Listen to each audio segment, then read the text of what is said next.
For years, DC has been told that outdated, tough-on-crime ideas are the only way forward. But what residents want and need is investment in real, effective solutions. Programs like community violence intervention, housing first approaches, trauma-informed care, and mentorship programs are helping break the cycle of violence today. It's time to invest in what actually works. If we're going to talk about public safety in DC, let's talk about what we know really makes us safe. Go to realsafetydc.org to learn more. Today on CityCast DC. So when I was growing up here, or actually even before that, a government town like Washington didn't really have to scrape and scrap for jobs like other cities. That was then. These days, amidst unprecedented cuts to federal employment, DC really has no option but to focus on finding other ways for locals to pay the rent. The mayor has talked up her agenda for doing that. Deputy Mayor Nina Albert is in charge of the effort, and she's here to talk about what they are and aren't up to.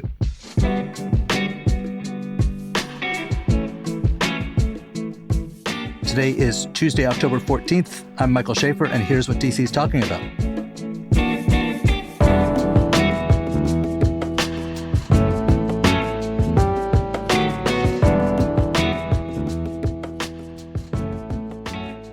Nina Albert, welcome. Well, thank you. Thanks for having me this morning. So wait, you are the Deputy Mayor for Economic Development, Deputy Mayor for Planning and Economic Development. For the uninitiated, what precisely does that mean? Well, being a deputy mayor means that you serve for the mayor, and there's four of us. There's myself for economic development and planning really means planning like the city, the land use, what people talk about when, they're talking about the built environment. That's what planning is. But there's also a deputy mayor of safety and justice. There's a deputy mayor of education, and there's a deputy mayor of health and human services. So I have 7 agencies that report to me, and I have 7 what we call independent government instrumentalities that also are under sort of my my responsibility for coordination. So that's how the city sort of manages a big portfolio and makes sure that we serve our residents the best to our ability. So the economic development part of your job, historically, that's not been a thing where Washington has had to compete the way other cities have. There was an attitude of like, well, we've got this one big industry, that's going to be our job program, and that's that. That's obviously changed a lot. Are we good at it? Yeah, well, okay. So economic development takes like many, many different forms. So if you're in Costa Rica, your economic development platform might be really focused on tourism, right? Because it's a strong industry and opportunity for you. In DC, our economy and the jobs and the businesses that would locate in DC and around DC in the DMV was always anchored by what we call feds, eds, and meds. So higher educational institutions, medical, not just facilities, but really leaders, and then also the federal government. And so what we've enjoyed over time as a city and as a region is the stability of that baseline economy. And so, I don't know what it was back in the day. Today, it represents about 25% of, all employment and the types of businesses that are affiliated with the feds, eds, and meds. But there's another big piece of the economy that's out there. There's tourism, there's retail, there's growing entertainment. And for the past maybe 15, 20 years, if you think about the biotech corridor up the 270 corridor in Maryland, in Montgomery County, and biotech as a whole, the DC region is the 3rd largest biotech economy in the nation. We don't brand ourselves or think of ourselves that way, but certainly private industry does. So that was early on. And we've always had a lot of stability because of that base. Then there's been an evolution over the past 20 years as we've been growing as a city. The economic development was delivered through real estate development. So things like McMillan Reservoir now being a new mixed-use community, or The Wharf, which is a project that I'm very familiar with. And now RFK and Poplar Point, like that physical growth has created jobs, housing, more business opportunity. So that's what economic development, has been, and where we haven't had to work so hard because we have such a strong brand as a region. And everybody knows Washington, D.C., nation's capital. Now we have to lean much more into what we call business attraction. And so you focus on international as well as national, and you have to go recruit businesses because that segment of the economy that relied so heavily on the federal government is shrinking. And so what are we going to replace it with? We've got to replace it with other kinds of users. So how does your office, in terms of its size, budget, et cetera, compare to those of other big cities or counties, or do we have the muscle there? Yeah, we have a muscle. I mean, we do business attraction and marketing in a variety of different ways. My office does some of that. There's also the Washington, D.C. Economic Partnership. And then our chambers of commerce actually support us in business development. So right now, what we're having to do is really grow that business development function. And so in this region, we are smaller than, let's say, Fairfax County. We're probably even smaller than Alexandria. In Montgomery County, you have the Montgomery County Economic Development Corporation, Prince George's County. So we need to get that business development and retention function going, market our city for who we are and what we bring to the table. But as importantly, I think that we need to really focus on making it easier to do business. When a business is deciding, do I locate here or there? And they're comparing the cost to the business, the cost to their employees who have to live there, as well as just how easy it is to transact. Those are all part of the business attraction decision, the decision-making process. And so that's why Mayor Bowser is including in her growth agenda, how do we make it easier to do business? Because it is an important part of business attraction. So we recently had Tracy Lowe from the Brookings Institution on our show, and she talked about the state of DC's economy writ large, and it was pretty dire. What do your projections say? So I know Tracy really well, and I have an incredible amount of respect for Brookings and the work that they're doing, and grateful, frankly, that they are providing sort of the regional outlook economically. So you have to plan for the worst, hope for the best, and do all the actions that you can take for the best. Their job is really to focus on getting reliable data and information out there. My job is to create new opportunities. So we need to keep talking about what DC is, which is the highest concentration of skilled talent in the country, the second highest concentration of tech talent in the country. And when we think about what the new economy is for the country, it really is in those creative industries, in knowledge industries, and in tech. And other things as well, right? Experiential. That's all about that creative economy. It's not just the artistic, but it's the experience that you get, what you're learning, how you're connecting with people. And so in the past, we've talked about it as tourism. But in the future, the mix of, getting services and goods and that being mixed with entertainment, that is definitely what the future brings. And the United States is the one who produces and creates those trends, those new types of products for consumers. And so I think we're incredibly well poised for the new economy in the long run.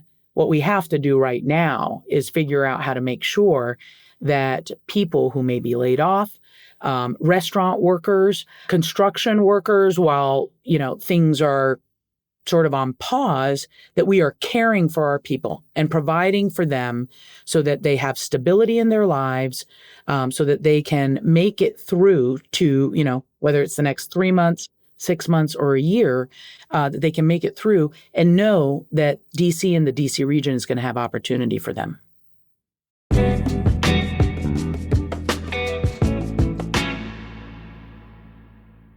Mark the date. This November 8th in D.C., join the National Center for Victims of Crime for its 40th anniversary gala. It's an evening of celebration and sparkle, with dinner and a silent auction filled with one-of-a-kind treasures. Raise a glass with friends, honor champions of hope, and help make sure life-changing support for crime survivors remains accessible. Join NCVC for an unforgettable night of connection and purpose, all while supporting services that make a real difference in your community. Go to victimsofcrime.org/40 today to grab your tickets and join us for this unforgettable night. That's victimsofcrime.org/40. Hi, I'm Michael Ziviak, Chief Revenue Officer of CityCast. Why do most of us want to learn a new language? It's because we want to speak it out in the real world with real people. Babbel gets you there fast. My daughter's a senior in high school, and after she graduates, we're taking a father-daughter trip to Spain. I know, she's spoiled, but that's on me.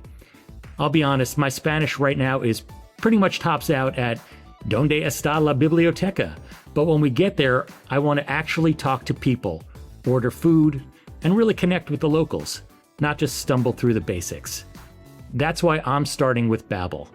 Learning a language with Babbel is all about small steps, big wins, and progress you can actually track and feel. And with how busy things get here at CityCast, I love that Babbel's bite-sized, 10-minute lessons fit perfectly into my day, whether it's between meetings or while I'm having coffee in the morning. I'm really excited to start picking up real-world Spanish before our trip so we can experience Spain in a more meaningful way. Right now, Babbel has a special deal for our listeners. Get up to 55% off your subscription at babbel.com/citycast. That's BABBEL.com/citycast for up to 55% off. Rules and restrictions may apply. Gracias and adios. Let's talk long-term first before we get to the short. Your administration, y'all published this growth agenda, which is the sort of buzzword from folks in the mayor's administration. Can you walk us through some of the core? Sure. It talks about diversifying the economy so that we're more resilient. We already knew coming out of COVID, back in those days, we didn't think that the federal government was going to come back into the office, that they were going to be primarily telework. So we had to think about pivoting off of our reliance of federal government workers coming into Washington, D.C. So that actually, was already part of our thinking coming out of COVID. And there are 6 or 7 subsectors that are poised for growth. And those continue to be our subsectors. Back in those days, we were looking at growing our what we called high growth sectors by 35,000 jobs in the next 4 years. When you look at what the projections today of federal, so we thought we were going to be growing net growth. What we're looking at today is with a potential loss of 40,000 federal jobs lost now, those high growth sectors that are producing 35,000, it's not one for one. And I know that not all federal government employees can pivot and become a developer of technology product, but there is an there is a potential to replace jobs. And our job right now is to make sure that anybody who sees themselves in that growth economy can pivot and that they have tools to do that quickly. So, and then the last component that wasn't as clearly defined in the comeback plan, but it was recognized how important the tourism industry is. And so we supersized, and boosted our tourism marketing. And so Destination DC was out there really pushing the possibilities of tourism in DC post-COVID. And we saw, as a result of that pent-up demand to get out of the house and go see something new, that our tourism numbers hit record highs post-COVID. So tourism has always had opportunity for growth and has steadily been growing. But now in the mayor's growth agenda, just to bring us to the present, she is talking specifically about how do we adjust what we knew our growth sectors were coming out of COVID and what we had to do to remain vibrant, and how do we adjust it to what we need to do today, given the projections of job loss. And so it's sports and entertainment, which is all about tourism and that creative economy that we know that the entire United States can be a leader on. Certain subsectors, technology is a big piece of it, but it's not the only piece. And then last but not least, repositioning downtown. So a lot of people would look at this. There's been all this talk of becoming the sports capital, legalizing poker so we can have tournaments here, as like, wow, so we are swapping out federal jobs and contractor jobs for like hot dog vendors at the stadium or croupiers or busboys or whatever. And I know you're playing the hand you're dealt, but that seems like, just from a wages point of view, not a great transition. What do you say to that? So that is a false impression. So let me just say, when I mentioned before what our high growth sectors are, those are marketing, communications, and sort of like the professional class of creative industry, architecture firms, construction firms, like everybody who's in that space of kind of professional creative work. So that is a growth economy and an area where we have a density of talent that we can grow. So when we think about our high growth sectors, that's one of them. Tech is a second one. Tech is broken down into cyber, biotech, defense tech, fintech, right? Professional services is a third. And those are folks who support I look at the economy like a bullseye. In the bullseye are the high growth sectors, and then there's a second ring and a third ring and a fourth ring. In that second ring are professional services, whether they're law firms or business consulting firms. We're also seeing a number of firms that are investment firms, so financial industry, coming to DC because they're interested in these high growth sectors and wanting to be near the federal government and the agencies that really are tip of the spear in terms of policy. So there's all of these sectors. That's the 35,000 job replacement, right? Like that's that high growth sector, high skilled jobs growth agenda. The sports and entertainment is really about, retail is shifting dramatically. And those, retail used to employ people, right? And so when you're thinking about the ability to also replace jobs and grow that sector so that we have a hospitality industry that's thriving, that is all, there's so many aspects of that, whether it's theater and, actors coming in and out and needing to support, new theater companies or shows. I mean, there's a whole entire job sector that is good paying, that's unionized in many cases, and that has a career trajectory. And I think we need to be adding jobs across the income spectrum, across the skill spectrum. But at the end of the day, what is unique about the DMV and DC in particular is the fact that we have high-skilled workers and we have the ability to attract businesses who are recruiting and want that talent in particular.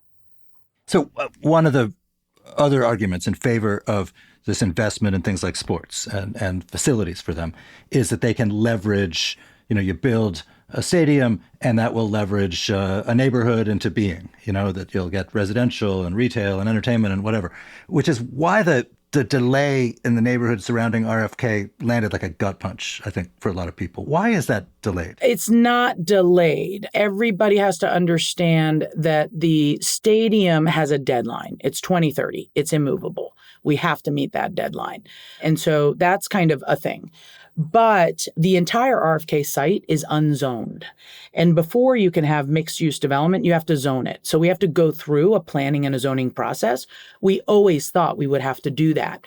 We investigated how we could exempt at least the first phase of mixed-use development from zoning so that we could deliver the stadium with mixed-use development. But we were advised that that was not permissible. Now, I get that, but it would seem to me that given the promises and the real need of DC, as you've articulated, that requirement could be gotten around creatively with or there could at least be an amount of urgency applied to it too. Sure, absolutely. We are applying urgency, by the way. We are master planning the site right away. But there are legal requirements, for example, an environmental assessment, and that just the requirements of that take time. It doesn't matter. We're planning the site. And, before we're able to build infrastructure for the rest of the site, the stadium's kind of easy, if you will. There's services, utilities that are serving the site now. So we just need to upgrade them. We also need to build adequate transportation facilities so that, on day one, when the stadium opens, we can, absorb the traffic and the people coming to it. But for the rest of the site, we want to plan that correctly. We want to make sure that the Kingman district that's right adjacent to the Kingman Park neighborhood, has that vetting through the community and is at the right scale and size. These are things that are important to our community and to our constituents. So I think that we are accelerating the planning process. We will be engaging the community very shortly here. And we will go through the zoning process as quickly as possible. But it means that the beginning of construction for the utilities, like all the things that you have to, the road network, the services for the community, for the mixed use development, is going to follow by, maybe by about 2 years. There'll just be a little lag. There's this idea out here that a promise has been broken before we've even gotten started. And it's just, I think, a little bit of a misnomer.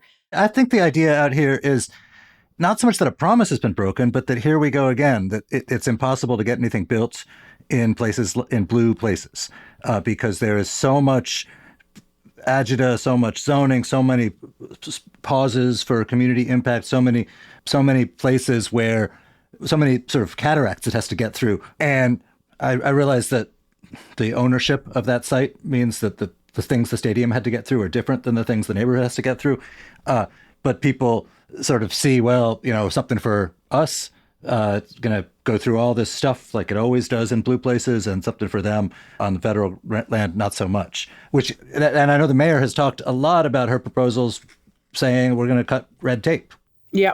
Well, so Michael, that's a great conversation to have, which is how, as a progressive community, do we want to, as quickly as possible, achieve the things that we all value? Affordable housing is the number one issue on all Washingtonians' minds, whether you're wealthy, not wealthy, or somewhere in between. So how do we build more housing and more affordable housing? Well, that's a great question, because there's all these things that are inhibiting us from doing it. Some of them are self-imposed rules. Many of them, we're all aligned on this goal of getting to the mixed-use development around RFK and taking advantage of the anchor that RFK is to build out a mixed-use neighborhood on the Anacostia. It's an unbelievable site, by the way. Unbelievable opportunity to have a real 70-acre waterfront park and access to Kingman Island and Heritage. We could go on and on about the environmental stewardship, about the affordable housing that's going to be delivered. And so now let's have the policy discussion about where our regulatory environment hinders and doesn't add value to the shared goal, but instead is a tool for a few that, for whatever reason, don't want life to change. I mean, this is where the politics get tricky, because, you will meet people who say, as you just said, as I believe, that affordable housing is the biggest crisis in DC.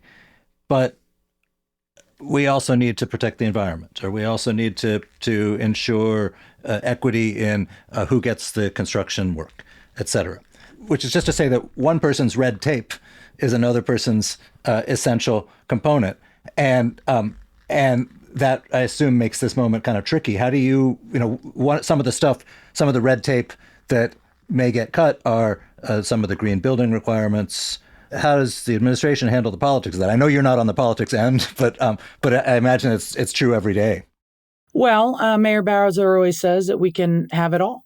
and I'll say that the great advantage of RFK, which is different than some of our other opportunities, but the great advantage of, Walter Reed and some of these longer term projects, but specifically RFK, because there is this deadline of 2030, is that we have a little bit of a runway where we can be more intentional and thoughtful about how you create opportunities to maximize local business participation. How do we, make sure if construction isn't going to begin for 2 years for those people who are interested in the construction trades or anything around it, the maintenance, the operations. By the way, getting into the operations of a sports facility, particularly an NFL facility, that has a real career trajectory for people. I mean, there is upward mobility that's real. And so we have a known deadline. And so our job as the city and all of our partners who participate is to make sure that we are putting things in place, access to capital for local businesses who want to grow and serve this project, create the jobs that are tailored to what the needs of this project are. That is not something that we typically have. And so I do think that we can have it all. And what we need to do is be incredibly intentional about it.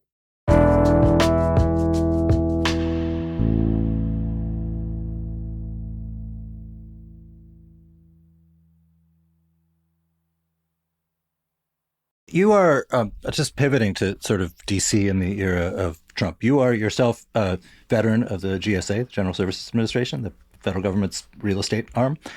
I'm curious, we go down your back alley and talk to your neighbors, and it's a lot of gloom and doom and fury at the Trump administration. Are there places that you've been able to work with them? I mean, there was a lot of worry early on about the feds.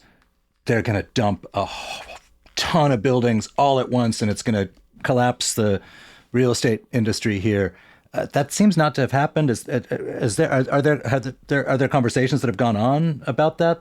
Yeah. So, I mean, we've seen various lists of buildings that either Congress or the GSA or what's called the Public Buildings Review Board, Public Buildings Reform Board.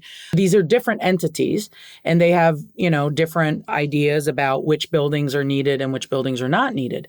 What is notable is that many of these buildings that folks are kind of focusing on are in what we call Southwest Federal Center. So south of the mall, north of the wharf. Okay. So that is, if you look at that area, that's 230 acres. 230 acres. It's huge. There's about 40 million square feet currently there. 20 million is owned by the federal government. And so depending on how many buildings the federal government puts on the market, we know of 2 right now. They're active, 7th and D Southwest and Liberty Loan Building Southwest. What we want to do is plan.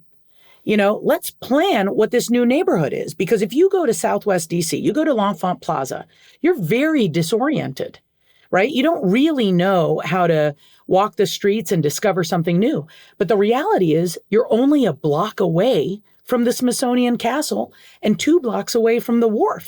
So what if 10th Street opened up and Forstall came down, right? And now you have a literal connection between the National Mall and the wharf within walking distance. And you created a place that was very dynamic and open and had like this visual interest and retail environment. So that's like one way to partner. Are they being helpful on that front? Well, I mean, we're in conversation and we're being very open. And I think everybody wants to do what's right for the city. And I will say that I do think that this is an area of great potential for cooperation because, as the president says, he wants a beautiful city. And this is probably one of the main ways that he can have, a lasting vision that really contributes to so in real estate terms, a new product type that doesn't exist in DC already. And so to deliver that, you can attract new types of residents who want a certain kind of neighborhood, new types of businesses who need different kinds of space.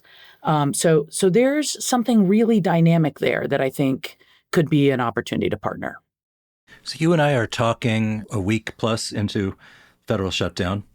As you mentioned, there's predictions of D.C. net losing 40,000 jobs. I think that's a fifth of the federal jobs located within the District of Columbia, either through layoffs or because the jobs get moved someplace. This has been historically the biggest industry in Washington and the one that sort of assures the stability year to year of this region. There is, I think, no comparison in the history of Washington to this. People talk about like, wow, this is like Detroit when General Motors was tanking, and the city just has to reinvent itself. Is there a realistic vision in which the diversification of the workforce and so on leads to a city that's as big and as prosperous as it has been? Oh, yeah. I mean, there's no doubt in my mind. DC's been growing steadily over the last 20 years. And last year alone, we were the fastest growing, city in the country. So, I think that the value proposition of DC is undeniable. We're the only global capital in the United States. We are the global capital in the United States. The federal government presence is always going to be here, and regardless of how big it is. Think about one hospital, Johns Hopkins University in Baltimore. People come from all over the world to go to Johns Hopkins Hospital. There are the assets that we have in the District of Columbia, and we're a livable city. We're an incredibly beautiful and livable city. So I have no doubt that our growth trajectory is real, that people will always want to live here. The mayor talks about infrastructure. It's not that we built it and they will come. It's that businesses value the ability to hop on Amtrak and get up and down the Eastern Seaboard within 4 hours. Actually, less than that, right? Businesses value Dulles, BWI, and National because they can get all over the world. I mean, these are things that businesses, when they're making decisions about where to go, are attracted to. And what is different about today and how we're operating today is that we are taking a much more regional approach because we have to. We are aligned in what is happening to our economy, and we all have the same interest of retaining that talent that is a differentiator. And so the challenge of the moment is that we don't know exactly what the impact of the federal government is. I mean, there's a projection, a worst case scenario, but we really don't know. And so the question is, how do we get to stability? And that would be something that we would ask, of the federal government, like indicate where you're headed so that we can plan around that, because there will be a lag and there will take time to pivot. So the other thing DC has right now, unfortunately for a lot of people, is this large pool of rather talented people who are either have lost their jobs or are worried that they're going to lose their jobs. This means like pretty horrible things for a lot of individual people's lives. I would imagine if I was like a business that was looking to expand or relocate, that would actually be a pretty attractive thing to me, that, if these people are talented enough to do some of this complicated federal work, they're probably talented enough to do some other stuff. I mean, one, is that part of your pitch? And then two, I know there's been talk of like creating an incubator for federal workers to, pivot to starting businesses or private sector and so on. And what are you guys doing on that front? So there is an initiative that we just launched, coincidentally, actually, on October 1st, called talentcapital.ai. It's an AI-driven platform that if you are a federal government worker and actually any worker, you can go on there and you can input some of the things that you're looking to explore. And so let's say you want to explore being a consultant, right? That, your family's here, your husband or wife or your partner is working, so you don't want to leave, but you need to earn income, right? And so if you are thinking about exporting your talents, but remaining in Washington, D.C., like like so many other people do when, we were having to work remotely, and we just learned how to do that. And now as a society, we know how to do that. TalentCapital.ai can put you in touch with what it takes to set up the paperwork so that you're self-employed or so that you're a consulting company.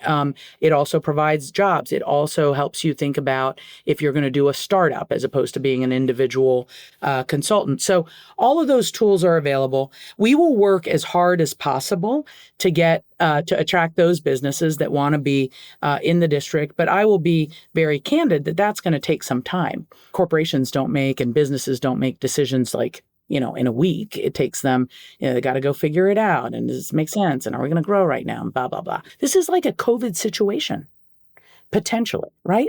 So let's do what we did then, which is we came together, we provided people with resource. It's different than COVID in that, we're not on lockdown and we can continue to make moves. And I go back to both Monumental Sports and to RFK for one reason alone. Those are sure bets. Those are things that we know are going to produce jobs. It's not going to produce job for, the bioengineer, right? That's not for that person. But that person has other opportunities, and we're here to help them find those opportunities.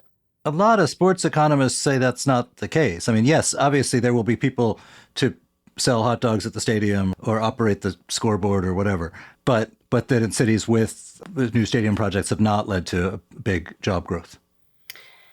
I mean, if you're talking about an NFL stadium in the middle of, a field, in terms of permanent jobs, so there was job growth around construction jobs. But in terms of permanent jobs, our stadium here is projected to have 2,000 permanent jobs. That's not the 14,000 construction jobs. But the District of Columbia's experience with building sports stadiums does not comport with that story. We look at Monumental Sports. Back in the day, at the very beginning, it was our first experience, the MCI Center. That brought back and re-energized Gallery Place Chinatown as we know it today. And we remade 25 years later, today, that reinvestment to make sure that downtown sports facility continues to be that revitalization engine. Nats Park is a no-brainer when we talk about it. Audi Field, same thing. I mean, these are anchors to a mixed-use neighborhood. And that's where your jobs and your housing and your restaurants and your hotels, all of which are economic activity generators, come from. And that's why this mixed-use component is what the mayor has always been committed to. She wasn't committed to just an NFL stadium. She said right from the beginning, I want a mixed-use district. And if the NFL doesn't come, we're going to create a mixed-use district on the banks of the Anacostia. All right, so this sort of brings me to my last question. I'll let you go. But, I think in D.C., there's a lot of people who think, like, if we were here in the first year of the Kamala Harris presidency and there was no DOGE and there was no mass firings and there was no mean-spiritedness towards federal employees, everything would be just fine. And I think, trend-wise, it may be that this year has sort of hit fast forward on existing trends rather than represented a radical change. The AIing of the kind of work that happens in Washington.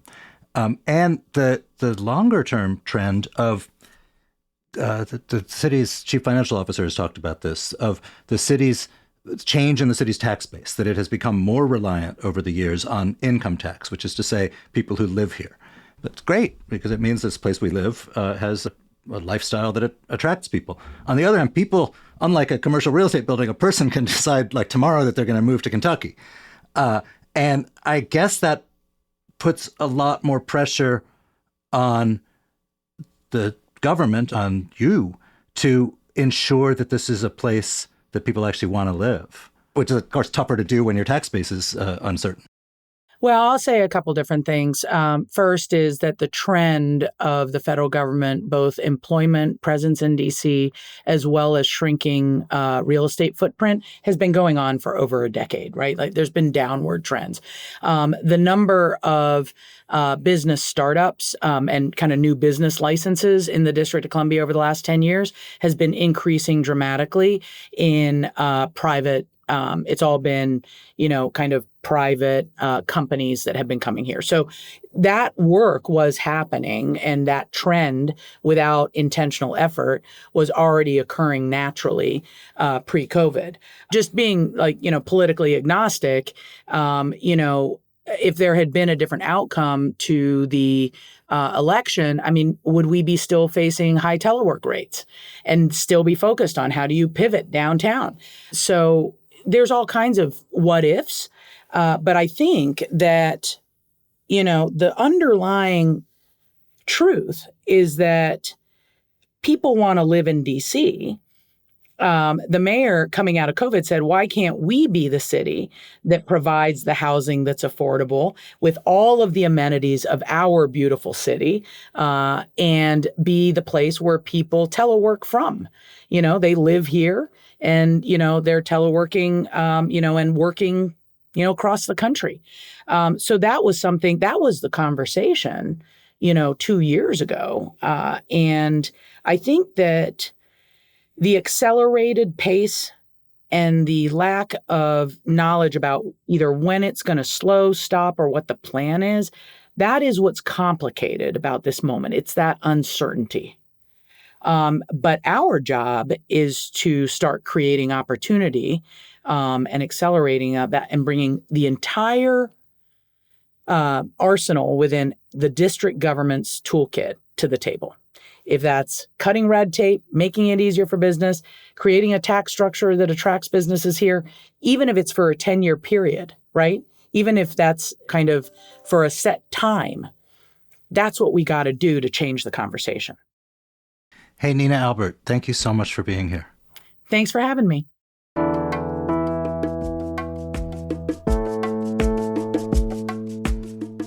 Hey, that's all for today here on CityCast DC. If you enjoyed the show, why not tell a friend, rate the show, leave us a review, and subscribe to our morning newsletter. And if you want to hear more shows like this, become a CityCast DC member. It's just $10 a month, and you'll support the work that we do, plus get some great perks. Go to membership.citycast.fm. We'll be back tomorrow morning with more news from around the city. Bye.